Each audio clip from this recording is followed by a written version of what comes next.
Is 2026 going to be the year to jump into trucking? Yes, it is. Here's why.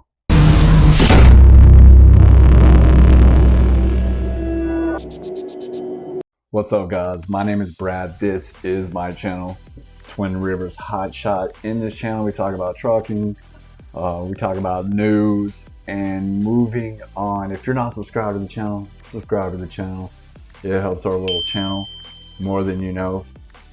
So in the intro, I said 2026 is going to be the year to get into trucking. This is more of an educated guess. The reason why I say that is the last 3 years we've been in a freight recession. It's not new. 2022, everything dipped.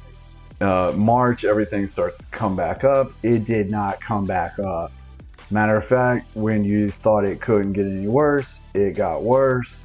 So 2025, we actually saw some movement in the market, right? There was 2 times this year where we saw movement, and I'm looking at a graph right behind us. I have 3 screens. For anybody that does not know me or my channel, we have a Hotshot trucking channel, and we book loads, we run trucks all over the country. So for years I've been on load boards booking loads as we did today. All of our trucks are booked up. I do have knowledge with booking loads, running the spot market. We have customers we run for, and so I'm just giving you a little bit of background about us, right? So January, February 2025, after a couple of stale years, we did see the market come up, right? December, January it came up, February it came up, March it kind of held, and then it dipped, right? Well, in June it came back up, and a lot of that had to do with this English speaking proficiency law. The market spiked, but it didn't last long. It came back down, and then here we are in November, and we are at an all-time year high. And when I say that, that doesn't mean it's good. We were so far to the left that any movement to the right is good, but it doesn't mean we're good, right? But considering we haven't had really that much movement in several years, you know, basically we'll take what we can get, right? Well, why is that? Why do we see the spike in June and then now? So June had to do with the English speaking law, and then now has to do with this non-domicile CDL phase out, right? And this isn't a political channel. A lot of this is just data and my personal opinion on things, right? So I don't want to do anything controversial. I'll give you my personal opinion, but here's the reason why I think 2026 is going to be a good year. So 2025 FMCSA, there was a major rule shift for trucking, right? Over the next 2 years, thousands of non-domicile CDL drivers will be phased out, changing the driver pool and tightening capacity in ways we are only starting to see. Now, what is capacity? If you take the industry, all the trucks in the industry is capacity, right? For drivers, this means volatility, but also opportunity. Those who run lean, stay safe, and keep transparent operations will be in the best position to handle this transition. Those who ignore compliance risk or don't adapt get priced out or lose their insurance, right? For independent drivers and small fleets like us, being prepared is everything. As capacity tightens and competition shifts, the margin for errors gets smaller. You need to book smarter loads, control your operating costs, and make data-driven decisions faster than ever, right? So these non-domicile drivers are starting to get phased out. Now, what are non-domicile drivers? Basically, that anybody that kind of doesn't have a state to call their own are non-domicile drivers. A lot of these are foreigners coming here, current non-domicile CDL holders who don't meet these new rules aren't losing their license right away. Instead, they'll be phased out slowly as their license expire over the next 2 years. Now, what does that mean?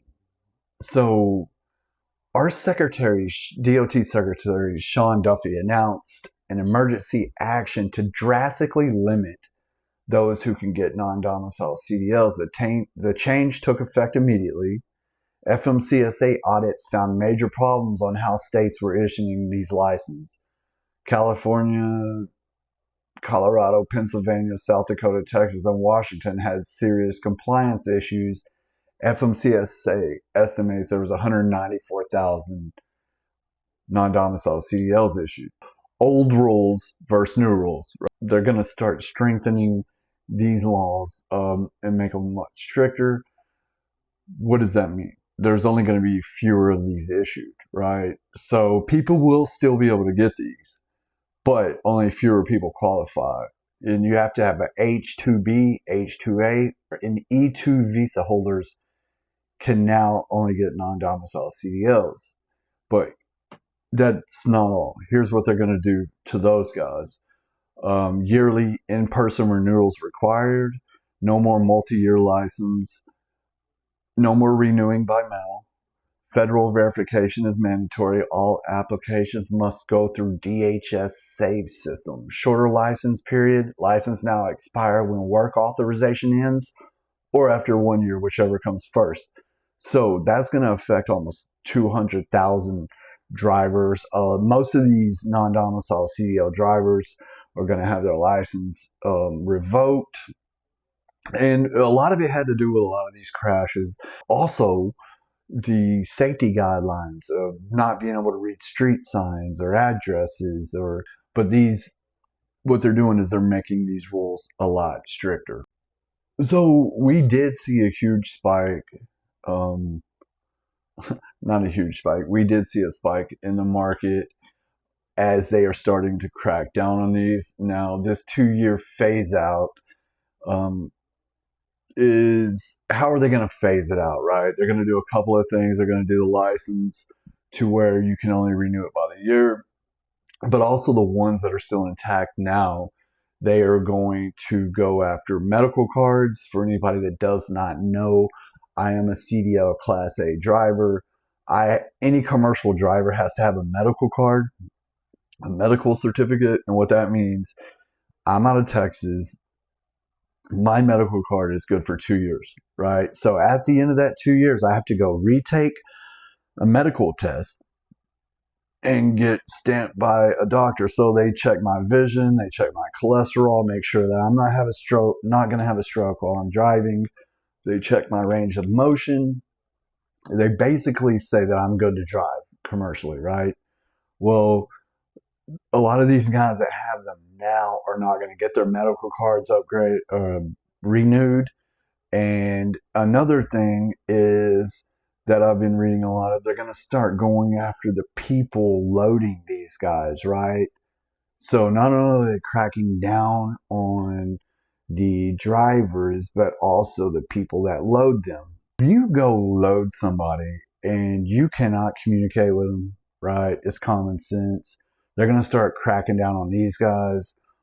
Insurance and lenders are cracking down on them. Some insurance companies are refusing to cover carriers with non-domicile drivers even before their license expires. This means some carriers lose access to insurance or financing, right?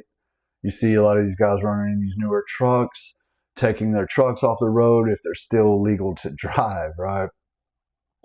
So this is why I say that 2026 is going to be a good year in trucking. We're in a heavy regulated industry, and these are regulations being enforced, but these are mainly due to safety, right? A lot of it's common sense, but like, what do you guys think about this? Are you guys for this? Are you guys against it? All I'm simply saying is 2026, I believe, is going to be a good year. We're already starting to see a little bit of, I'm not saying the market's good, but it's starting to move in the right direction. Are you guys seeing this?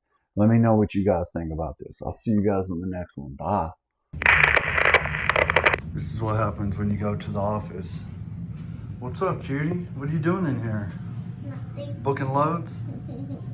No. This is my little trooper right here.